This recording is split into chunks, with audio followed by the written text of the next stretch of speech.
Hey everyone, welcome back to the channel. Today, we're talking about all the latest news, trends, and celebrity gossip. Let's get into it. Allegations of an affair between Representative Tony Gonzalez and a former aide, Regina Ann Santos Aviles, have surfaced following her death in September 2025. Gonzalez has denied the relationship, claiming he is being blackmailed by the aide's husband and that the reports are a political smear, orchestrated by his primary opponent. The allegations have intensified the Republican primary race for Texas's 23rd district. Brandon Herrera, a gun rights activist who narrowly lost to Gonzalez in the previous cycle, has called on Gonzalez to resign. Gonzalez maintains that the story is a personal smear designed to score political points. A former staffer provided screenshots to media outlets showing messages from Santos Aviles. In one exchange, she reportedly stated she spiraled into depression after Gonzalez abruptly cut her off when her husband discovered the relationship. The Washington Post noted they could not independently verify the texts, but the husband's lawyer, Bobby Barrera, claims his client witnessed the affair. Gonzalez shared a redacted email screenshot on X that he claims proves an attempt to extort him for $300,000 in exchange for a non-disclosure agreement. He has refused to address the specific questions about the relationship itself, focusing his defense on the timing of the release, which coincides with the start of early voting in Texas. On February 17, 2026, a 37-year-old naked man named Benjamin Feltz stole a Wisconsin Rapids Fire Department ambulance while a patient was being treated inside. The ambulance was parked on 22nd Avenue South in Wisconsin Rapids while paramedics were tending to a patient. Two paramedics were in the rear compartment with the patient secured on a gurney when the suspect jumped into the driver's seat. One paramedic attempted to engage the suspect while the other tried to stop the vehicle from moving. Both were forced to exit the vehicle as it sped away to ensure their own safety. A high-speed pursuit followed, lasting roughly 40 minutes and covering 18.2 miles. The suspect drove erratically, swerving around tire deflation devices and traveling through a landfill before reaching Highway 73. Police eventually disabled a front tire using stop sticks in Pittsville, causing the suspect to drive into a muddy field where the vehicle became stuck. Officers used a drone to monitor the situation before approaching and taking the suspect into custody. Neither the patient nor the suspect were injured during the ordeal. The patient was later transported to a hospital for evaluation.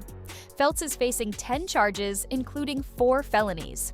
Charges include first-degree recklessly endangering safety, operating a motor vehicle without owner's consent, fleeing or eluding an officer, operating while intoxicated, third offense, lewd and lascivious behavior.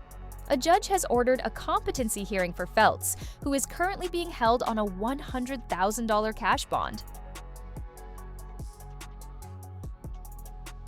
Oakland police arrested 29-year-old Logan Tell Da Silva for allegedly squatting inside Oakland City Hall for several days before stealing a city-issued SUV. It's just not safe. How did Oakland Mayor Barbara Lee's city-owned Ford Expedition get stolen?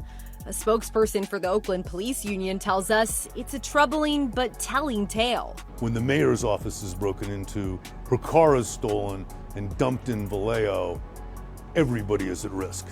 Da Silva reportedly entered City Hall during business hours on Friday, February 13th, and remained undetected throughout the President's Day holiday weekend.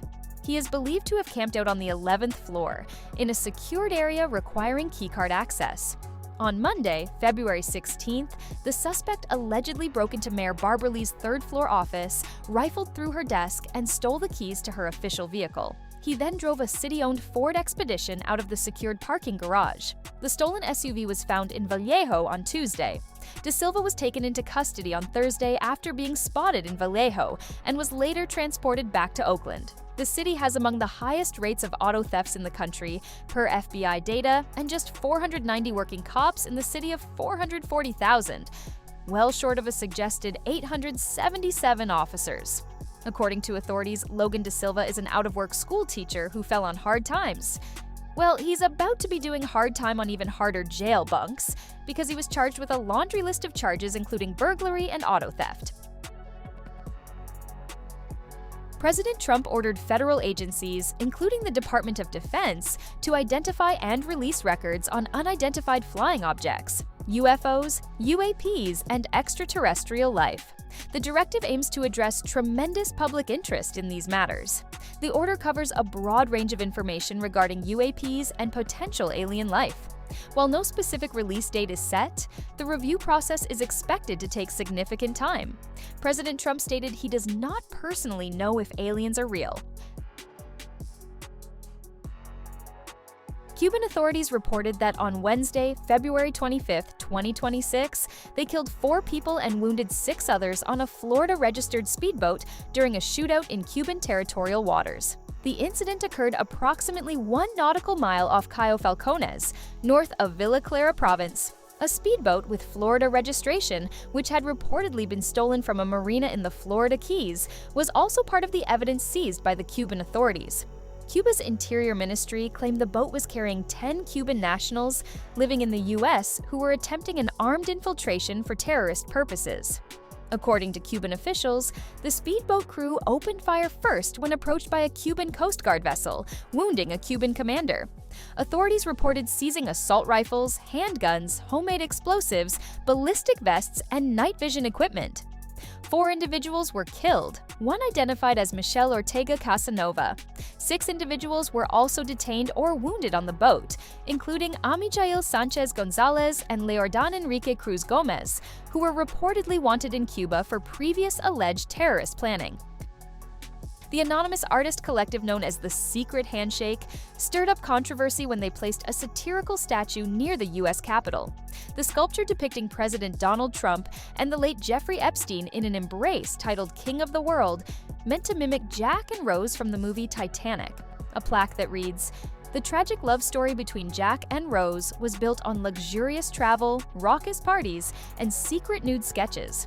This monument honors the bond between Donald Trump and Jeffrey Epstein, a friendship seemingly built on luxurious travel, raucous parties, and secret nude sketches. Well, I think they nailed it by the looks on the faces of the visitors to the Capitol. I think today this one is pretty interesting because they made a very good comparison about luxury travel with the Titanic and what was seemingly put together with Jeffrey Epstein and Trump with whatever they had going on. And I think it's a good play on words. Thanks for watching this episode of the News and Review. Don't forget to like and subscribe if you haven't already done so.